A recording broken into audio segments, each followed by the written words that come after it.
ఆధ్యాత్మిక జీవితంలో మనలో చాలా మంది కూడా అనేక రకాలుగా పడిపోతున్నారు.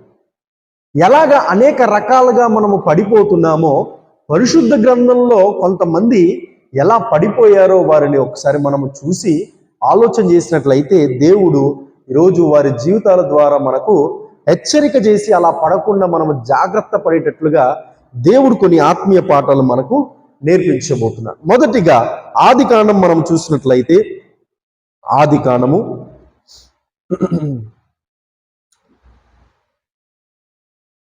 3వ అధ్యాయము ఆదికాండము 3వ అధ్యాయము మొదటి నుండి కొన్ని వచనాలు. దేవుడైన యెహోవా చేసిన సమస్త భూజంతువులలో సర్పము యుక్తి గలదై ఉండెను. అది ఆ స్త్రీతో, ఇది నిజమా? ఈ తోట చెట్లలో దేని ఫలములనైనను మీరు తినకూడదని దేవుడు చెప్పెనా అని అడిగెను. అందుకు స్త్రీ, ఈ తోట చెట్ల ఫలములను మేము తినవచ్చు, అయితే తోట మధ్యనున్న చెట్టు ఫలములను గురించి దేవుడు మీరు చావకుడినట్లు వాటిని తినకూడదనియు వాటిని ముట్టకూడదనియు చెప్పెనని సర్పముతో అనెను. అందుకు సర్పము, మీరు చావనే చావరు, ఏలయనగా మీరు వాటిని తిను దినమున మీ కన్నులు తెరవబడెను, మీరు మంచి చెడ్డలను ఎరిగిన వారై దేవతల వలె ఉందురనియు దేవునికి తెలియని స్త్రీతో చెప్పగా. చాలా ఇక్కడ మనము ఆదికాండము గ్రంథంలో 3వ అధ్యాయాన్ని మనం ఆలోచన చేసినట్లయితే ఇక్కడ మనం హవ్వమ్మ గారిని మనం చూస్తూ ఉన్నాం. దేవుడు ఈ సృష్టి అంతటిని సృష్టించిన తర్వాత దేవుడు ఆదామును, తర్వాత ప్రక్కటెముకలో నుండి అవ్వను దేవుడు సృష్టించాడు. దేవుడు ఎంత గొప్ప దేవుడో తెలుసా అండి? ఈ సృష్టి అంతటిని సృష్టించిన తర్వాత ప్రతిదీ కూడా మనిషికి ఉపయోగపడాలి అని చెప్పి ముందు మనిషి విధున ఆలోచించి ఈ సృష్టి అంతటిని కూడా సృష్టించాడంట. చూడండి, మీరు ఆలోచన చేస్తున్నట్లయితే ఈ సృష్టి అంతా కూడా మనకి ఉపయోగపడుతూనే ఉంటుంది. ఉపయోగపడుతుందా లేదండి? ఉపయోగపడుతుంది. అది మనకు ఉపయోగపడలేదని అనుకుంటాం, కానీ ఏదో ఒక విధంగా అది మనకి ఉపయోగపడుతుంది. అలాగా సృష్టి అంతా సృష్టించిన తర్వాత, ఆదామును సృష్టించిన తర్వాత, అవ్వమును సృష్టించిన తర్వాత దేవుడు ఒకటి చెప్పాడు. ఆదాము, అవ్వములు వినండి, ఇదిగో ఏదేను తోటలో మిమ్మల్ని పెట్టాను. ఏదేను తోటలో మీకు ఏది కావాలంటే అది తినండి, నో అబ్జెక్షన్. మీరు ఏది కావాలంటే అది తినండి, కానీ అదిగో అదిగో అదిగో ఆ చెట్టు జోలికి, ఆ పండ్ల జోలికి మాత్రం ఏ మాత్రం వెళ్ళకండి అని దేవుడు అద్భుతంగా చెప్పాడండి. ఉదాహరణకి 100 రకాల పండ్లు ఉన్నాయి అనుకోండి, అక్కడ 99 రకాల పండ్లను మీరు తినండి, అదిగో ఆ ఒక్క రకం పండును చూసారా, అది మాత్రం తినకండి అని దేవుడు చెప్పాడు. నిజంగా దేవుడు మంచిగా చెప్పాడండి. ఒకవేళ దేవుడు 99 రకాల పండ్లను తినకండి, ఆ ఒక పండే తినండి అంటే నిజంగా దేవుడు కరెక్ట్గా చెప్పలేదని అనుకుంటాం. కానీ దేవుడు ఎంత అద్భుతంగా చెప్పాడంటే 99 రకాల పండ్లు తినండి, ఏది కావాలంటే అది కోసుకొని తినండి, ఇక్కడ డబ్బులు తీసుకోబడవు. కాబట్టి మనం పండ్లు తినాలంటే ఇప్పుడు ఏం చేయాలండి? మార్కెట్కి వెళ్ళి కొనుక్కొని తెచ్చుకొని తినాల్సిన పరిస్థితులు, అంతే కదండి. ఎక్కడైనా కోసుకొని తినే పరిస్థితులు ఉన్నాయా? లేవు. అలాగని కోసుకుంటే ఎవరైనా ఊరుకుంటారా? లేవు. ఏదైనా పండ్లు మనం తినాలంటే వెళ్ళి కొనుక్కొని తినాలి. కానీ దేవుడు ఆనాడు ఆదాము అవ్వమ్మలకు చాలా అద్భుతంగా ఉచితంగా దేవుడు ఇచ్చాడు. 99 రకాల పండ్లను తినండి, ఆ ఒక్క పండ్లు మాత్రం జోలికి వెళ్ళకండి అని దేవుడు చెప్పాడు. సరే అని విన్నారు. ఇదంతా విన్న తర్వాత ఆదాం మరి పని చేసుకోవడానికి వెళ్ళాడో, మరి అటు వెళ్ళాడో ఎక్కడికి వెళ్ళాడో తెలియదు, కానీ అవ్వమ్మ గారు ఒంటరిగా ఉండడమో ఎవరు చూశారండి? సైతాను చూశారు, సర్పం చూశారు. వెంటనే అవ్వమ్మ దగ్గరికి వచ్చి మాట కలిపే ప్రయత్నం చేస్తున్నాడు. ఏమని చెప్తున్నాడు? ఇది నిజమా అని ఒక క్వశ్చన్తో ప్రారంభించాడు. ఒక క్వశ్చన్తో ప్రారంభించి ఏది నిజము? అని చెప్పి ఎవరు ఈ అవ్వమ్మ గారు అంటారు వెంటనే. అది సైతానుకు బాగా తెలుసు. సైతాన్ ఇప్పుడు అవ్వమ్మ గారిని శోధించే ప్రయత్నం చేసి ఆ శోధన ద్వారా అవ్వమ్మ గారు పడే ప్రయత్నం చేస్తే అప్పుడు ఈ సైతాన్ యొక్క ప్లాన్ సక్సెస్ అవుతుందని ఈ విధంగా ఆలోచించడం మొదలుపెట్టాడు సైతాన్. ఇది నిజమా? ఏంటి నిజము? దేవుడు మిమ్మల్ని ఆ పండ్లు తినొద్దన్నాడు. అవునవును నిజమే, 99 రకాల పండ్లను దేవుడు తినమన్నాడు, కానీ అదిగో ఆ చెట్టు జోలికి, ఆ పండ్ల జోలికి దేవుడు మమ్మల్ని వెళ్ళొద్దన్నాడు అని చక్కగా అవ్వమ్మ గారు చెప్పారు. అప్పుడు సైతాన్ ఏం చెప్తాడో తెలుసా అండి? ఊరుకో అవ్వమ్మ, అది మీరు తింటే, ఆ పండ్లను మీరు తింటే, మీకు అర్థమయ్యే విధంగా చెప్తాను, అది మీరు తింటే గనక మీ ఆయన ఉన్నాడు కదా ఆదాము గారు, మీ ఆయన దేవుడు అయిపోతాడు, నువ్వు ఉన్నావు కదా నువ్వు దేవత అయిపోతావు అని నమ్మించే ప్రయత్నం చేశాడండి సైతాన్.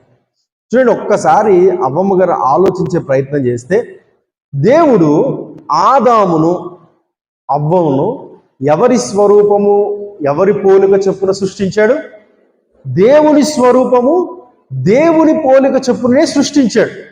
మరి దేవుని పోలిక చేత, దేవుని స్వరూపము చేత సృష్టించబడిన వీరు సేమ్ దేవుని స్వరూపంలోనే ఉన్నారు. కానీ సైతాన్ ఏం చెప్తున్నాడు? ఈ పండ్లు తింటే మీ కళ్ళు తెరబడతాయి, మీరు దేవతలు అయిపోతారు, ఆయన ఏం పెద్ద దేవుడు అయిపోతాడు, నువ్వేమో దేవతలు అయిపోతాను. ఉన్న సత్యాన్ని వక్రీకరించి నమ్మించే ప్రయత్నం చేసినప్పుడు అవ్వమ్మ గారు ఆ మాటలు నమ్మి ఆ పండ్లు తినే ప్రయత్నం చేసింది. ఇక్కడ అవ్వమ్మ గారు శోధనకు ఏమైందండి? పడిపోయింది. శోధనకు పడిపోయింది. ఈ రోజుల్లో ఈ శోధన ఎవరిని కూడా విడిచిపెట్టట్లేదు, ఎవరిని కూడా విడిచిపెట్టట్లేదు. ఇందాక చెప్పాను కదండి, ఒక బ్రేకింగ్ న్యూస్ అని ఒక జరిగిన సంఘటన. ఇలానే సైతాన్ ఈ రోజుల్లో కూడా యవనస్తులు కావచ్చు, అనేక మంది పిల్లల్ని ఇలాగా మోసం చేసే ప్రయత్నం చేస్తున్నారు. అవతల నుంచి ఎవరో స్ట్రేంజర్, అంటే ఎవరో అనామకులు మెసేజ్ చేసే ప్రయత్నం చేస్తారు. ఈ ఫోన్లు వచ్చిన తర్వాత మెసేజ్ చేసే ప్రయత్నం చేస్తే అవతల నుంచి ఈ హాయ్ అంటే ఎవరో నాకు హాయ్ అన్నారని చెప్పేసి హాయ్ అంటారు. పాస్టర్ గారు ఈ మాటకి ఫోన్ గురించి చెప్తున్నారు, మాకేం తెలుసండి అని అనుకుంటారేమో. ఎక్కువగా ఫోన్ కాల్స్ ఇవే అవుతుందండి ఈ మధ్య. ఎక్కువగా పాపం పిల్లలు ఈ మోసపోయి, అలాగే మోసం చేయబడి, ఇలాంటి రోజుల్లో మనం జీవిస్తున్న ఈ ఫోన్లు వచ్చి ప్రార్థన చేయండి పాస్టర్ గారు, ప్రార్థన చేయండి, ఇలాంటి పరిస్థితులు గుండా వెళ్తున్నాం అని ప్రార్థన సహాయాలు కోరుతూ ఉన్నారు. అంటే ఎవరో ముక్కు మొహం తెలియని వారు ఆ ఫోన్లో హాయ్ అని పంపితే వీళ్ళు ఏం చేస్తున్నారు? హాయ్ అంటున్నారు. మీరు బాగున్నారంటే ఓ థ్యాంక్ యూ అంటున్నారు. అక్కడ స్టార్ట్ అవుతుంది ఈ సైతాను సంభాషణ. ఇప్పుడు సైతాన్ను దేవుడు అవ్వమ్మకు పరిచయం చేశాడా? చేయలేదు కదా. ఆదాముకు పరిచయం చేశాడా? చేయలేదు కదా. ఇప్పుడు ఆదాము అవ్వమ్మ దేవుడు, వీరే సహవాసం. ఎప్పుడు చల్లని పూట దేవుడు వీరితో వచ్చి మాట్లాడేవాడు. ఇది మేము కుటుంబం, మా కుటుంబం ఇది, మా సహవాసం ఇది అని అవ్వమ్మ గారు ఆ విధంగా ఆలోచించి నిలబడకుండా ఎవరో కొత్త వ్యక్తి వచ్చి పరిచయం చేసుకుంటే ఆ పరిచయాల్లో వెళ్ళి అవ్వమ్మ గారు ఏమైనా శోధనలో పడిపోయారు. మనం కూడా ఈ రోజులలో శోధనలు ఎక్కువ అవుతూ ఉన్నాయి. భయంకరమైన శోధనలు ఎక్కువ అవుతున్న రోజుల్లో మనం జీవిస్తూ ఉన్నామండి. వాయా వరుసలు లేవండి, చిన్న పెద్ద లేదండి. శుక్రవారము రెస్ట్ హౌస్ రోడ్లో నేను ప్రార్థనలు జరిగిస్తూ ఉంటాను. ఆ ప్రార్థన జరిగిస్తూ ఉన్నప్పుడు సుమారు 55-60 మధ్యలో ఉంటుంది ఒక తల్లిగారికి. ప్రార్థన అంతా అయిన తర్వాత ప్రార్థన చేసుకోవడానికి వచ్చి పాస్టర్ గారు బాబు ప్రార్థన చేయ బాబు అంట. ఏమైందమ్మా అంటే ఈరోజు నాకు చాలా ఏడుపు వచ్చిందండి అన్నదాన్ని. ఏమైందమ్మా అంటే ఏదో సరుకు ఏదో కొనుక్కొని షాప్లో కొనుక్కొని వస్తుందంటండి. ఆడెవడో తాగేసి వచ్చి బండి ఆ తల్లిగారి దగ్గర ఆపి మీరు చాలా బాగున్నారని చెప్పేసి ఏదేదో మాట్లాడే ప్రయత్నం చేశాడంట. అదంతా విన్నప్పుడు నాకు వీడు కొడుకు లాంటోడు, కొడుకు కానీ కొడులేతో మనవల్ లాంటోడు, ఈడేంటి ఈ విధంగా ప్రవర్తించాడని చెప్పి చాలా బాధపడిందంట.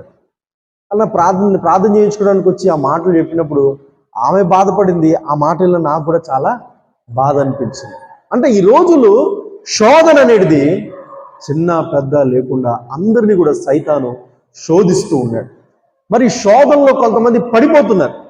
మరి శోధనలో మనం పడకుండా ఉండాలంటే దేవుడు చెప్తున్నాడు, మీరు శోధనలో ప్రవేశించకూడనట్లు మెలకువగా ఉండి ప్రార్థన చేయాలి. శోధనలో ఎవరు పడతారో తెలుసా అండి? ఖాళీగా ఉన్నవారే పడతారు. ఖాళీగా ఉండి పని పాట లేకుండా ఈ ఫోన్లో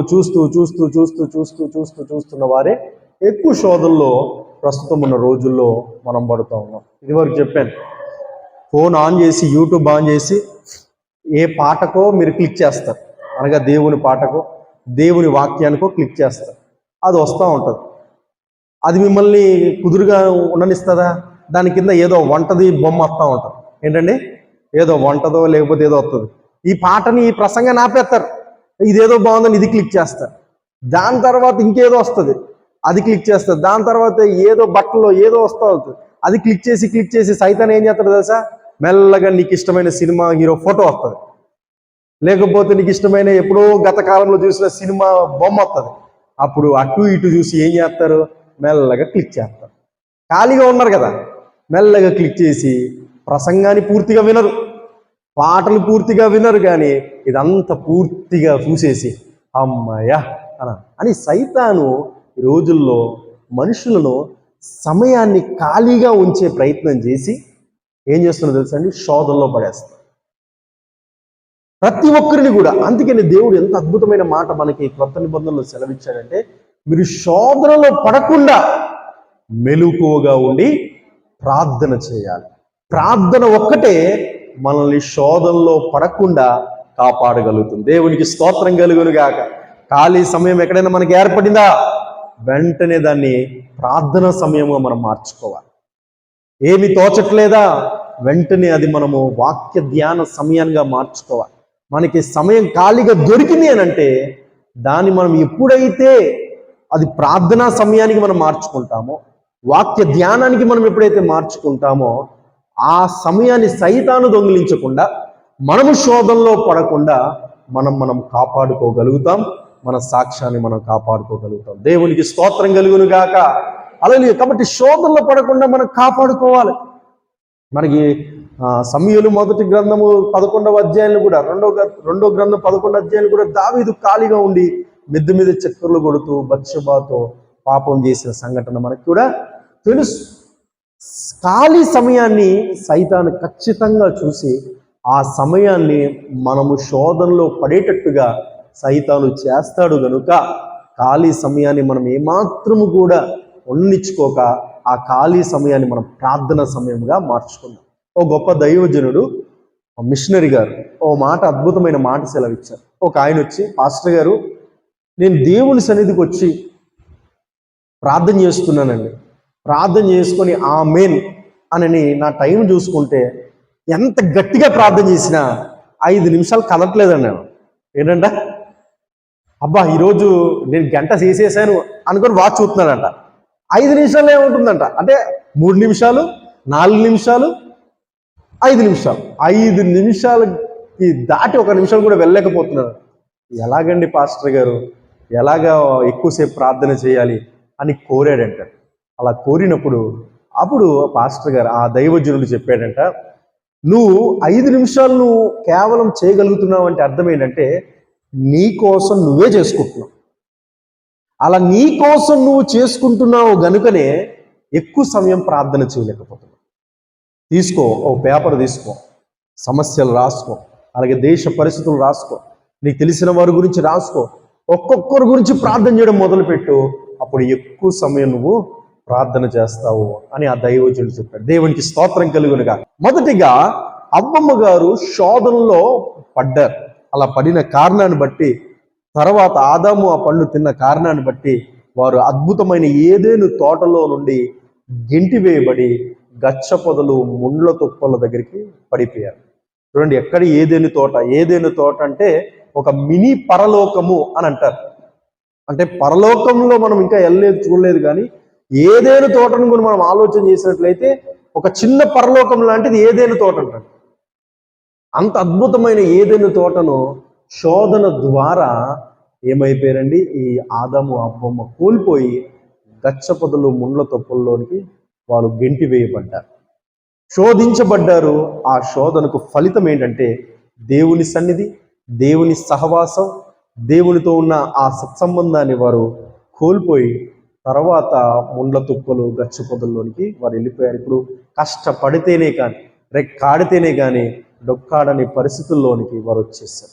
తర్వాత దేవుడు మళ్ళా వారిని కనికరించారు. అదంతా మనకి తెలుసు. మొదటిగా ఇక్కడ శోధనలో పడిన విధానాన్ని మనం చూస్తూ ఉన్నాం. తద్వారా ఫలితం ఏంటో, ఏ విధంగా వారు ఆ విధమైన గేదెలు తోటలో నుండి గెంటివేయబడ్డారో మనం చూసాం.